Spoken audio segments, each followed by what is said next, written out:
بسم اللہ الرحمن الرحیم۔ میرے استاد محترم امیر المجاہدین شیخ الحدیث و تفسیر حضرت علامہ خادم حسین رضوی رحمۃ اللہ علیہ کی یادوں کا سلسلہ جاری ہے۔ کیا آپ کی پیاری یادیں ہیں؟ دل چاہتا ہے سنتے رہیں، بیان کرتے رہیں، اور دل رنجیدہ ہو جاتا ہے۔ افسوس امت ایسے عظیم قائد سے محروم ہو گئی۔ اللہ ان کے مشن کو قائم و دائم رکھے اور ہمیں ان کے مشن کو پایہ تکمیل تک پہنچانے کی توفیق عطا فرمائے۔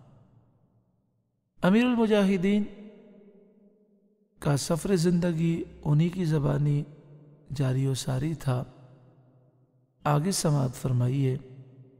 امیر المجاہدین فرماتے ہیں، میری والدہ پڑھی لکھی نہیں تھیں، لیکن کمال کی فہم و فراست رکھتی تھیں۔ ان کی باتیں آج بھی میرے لیے مشعل راہ ہیں۔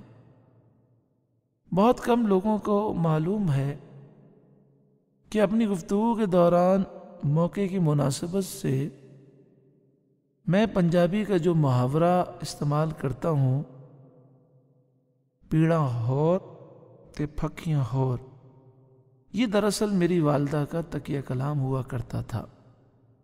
اس کا مطلب ہے کہ درد اور ہے، دوائیاں اور۔ یعنی جب ایک شخص کوئی بات کر کے اس کے پردے میں کوئی پرانی بات کا بدلہ اتارنے کی کوشش کرے تو پھر یہ محاورہ استعمال کیا جاتا ہے۔ کوئی رشتہ دار اس نوعیت کی کاریگری دکھانے کی کوشش کرتا تو والدہ عموماً یہی محاورہ استعمال کرتی تھیں۔ اسی طرح میں جہلم پڑھنے گیا تو ایک برس بعد ہی میں گھبرا گیا۔ یہاں پر میں عرض کروں گا کہ امیر المجاہدین جب جہلم گئے پڑھنے کے لیے 8 سال کی عمر تھی۔ 8 سال کی عمر بہت چھوٹی ہوتی ہے۔ اکیلے پڑھنے کے لیے گئے۔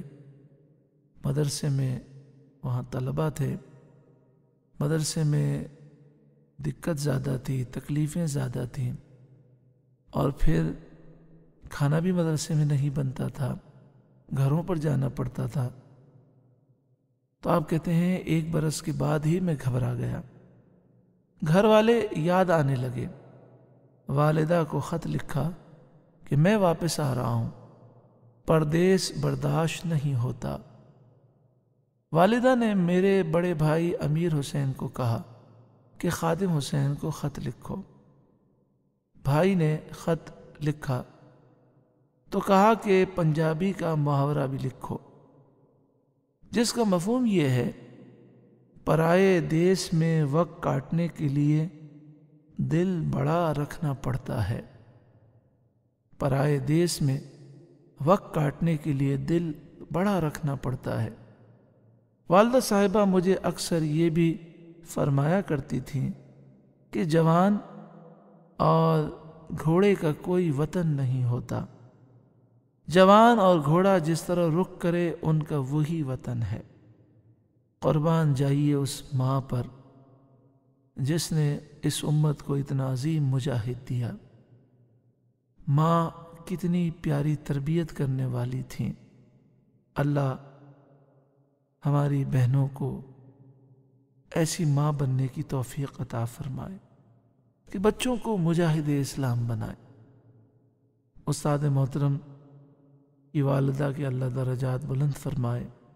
آپ کو اللہ نے ایسی فہم و فراست عطا فرمائی کہ کہیں آپ ہوتی ہیں اور مسجد سے اذان کی آواز آتی، اگر مؤذن سنی صحیح العقیدہ ہوتا تو فوراً پہچان جاتی، اور اگر کہیں آپ ہوتی ہیں اور اذان دینے والا بد عقیدہ ہوتا تو آپ فوراً پہچان جاتی۔ استاذہ فرماتے میں نے ایک دن کہا، آپ کو کیسے پتہ چلتا ہے کہ یہ جو آواز آ رہی ہے یہ ایک عاشق رسول اذان دے رہا ہے؟ تو فرماتی، بیٹا جب عاشق رسول اذان دیتا ہے تو عرش سے آواز آتی ہے۔ اللہ تعالیٰ اس عظیم ماں کے درجات بلند فرمائے، اور اللہ تعالیٰ ہمیں امیر المجاہدین کے فیض سے منور فرمائے۔ امیر المجاہدین کا یہ قول آخر میں سماعت فرمائیے۔ آپ فرماتے ہیں جو ناموس رسالت پر بات نہ کر سکا وہ یہاں بھی مردہ، قبر میں بھی مردہ، اور حشر میں بھی مردہ۔ انسان دین کی خدمت کا دعویٰ کرے اور ناموس رسالت پر خاموشی اختیار کر لے، بات ہی نہ کر سکے، تو واقعی وہ دنیا آخرت میں مردہ ہے۔ اللہ تعالیٰ امیر المجاہدین کے صدقے میں ہمیں ناموس رسالت کا محافظ بنائے، آمین، بجاہ سید المرسلین صلی اللہ علیہ وآلہ وسلم۔